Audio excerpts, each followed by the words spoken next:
బయటికి రానిస్తలేరు రోడ్డు మీదకి మమ్మల్ని. రోడ్డు మీదకి వస్తే ఆ రోజు భోజనం లోపలికి రానిస్తలేరు, అన్నం కూడా పెట్టనిస్తలేరు వాళ్ళని.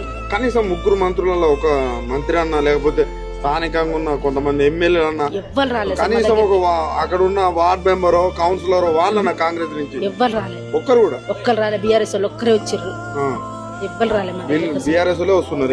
ఎవ్వరు అన్నమైన నీళ్లు వాళ్ళే తెచ్చి పెడతారు, కానీ వాళ్ళే పట్టించుకోకపోతే మా బతుకులు ఏం కావాలి? అసలు ఏ రోడ్డు పాలు ఎవరు మాకు అక్కడ దిక్కు చెప్పండి. అట్లా చేసాను మమ్మల్ని. షాపులో సామాన్లు ఏం తీసుకురాని మొత్తం అలానే పోయినాయి. మావి ఏం లేవు, మొత్తం ఎరుగొట్టి నేలపాలైపోయింది. ఎట్లా మాకు ఇట్లా చేస్తే ఎట్లా ప్రభుత్వం ఉండి వాళ్ళు కానీ వాళ్ళు న్యాయంగానే వాళ్ళు అనుకుంటారు, కానీ అన్యాయమైన సంగతి వాళ్ళు తెలుసుకోలేకపోతారు. ఇప్పుడు చెప్తారు కదా చిన్న మెదడు లేదు రేవంత్ రెడ్డికి అని, దానివల్ల వాళ్ళకు తెలుసుకోలేకపోతారు వాళ్ళు. అట్లా మీరు కన్నీరు పెట్టుకున్నా కూడా పేడ్ ఆర్టిస్టులు అనడం ఎట్లా చూస్తారమ్మా?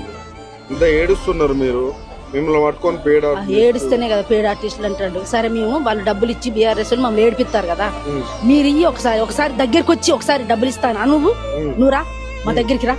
పేడ ఆర్టిస్టులు ఏందో ఎవరైందో మేము కూడా మీకు తెలవాలి కదా, రండి మీకు మా దగ్గరికి. ఇప్పుడు రారు, అప్పుడు అవసరం కదా.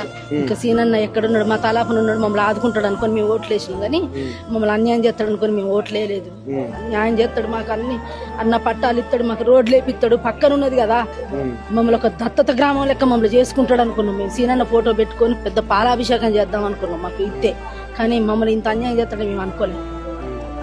ఈ మాటలు పేడ ఆర్టిస్టులు బీఆర్ఎస్ వాళ్ళు మాటలు వాళ్ళు చేపిస్తారు అనేది చెప్తాను, కానీ అది అబద్ధం.